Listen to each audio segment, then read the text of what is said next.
هو كيس كيتك. انت بتسجل ولا صوره بس؟ بسجل طبعا. ظلمه من غير الكيف يا ريت. ده العالم كله كان بيشوف القناه وهي غايبه. يا عم سيد يا جنى حبيبي. اهي جنى اهي منوره بيك وانت ما لقيتش غير لا الله يسلمك منوره بيك. القناه كانت منوره يلا بجد. ادخل اقرا لك بوجين.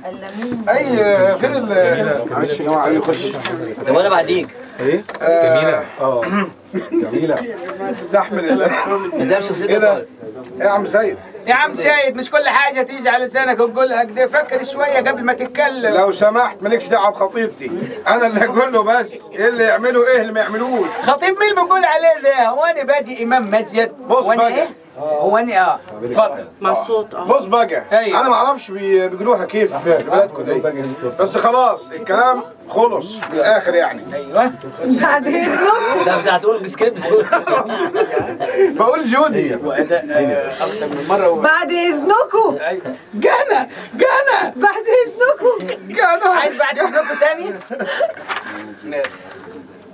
هريدي.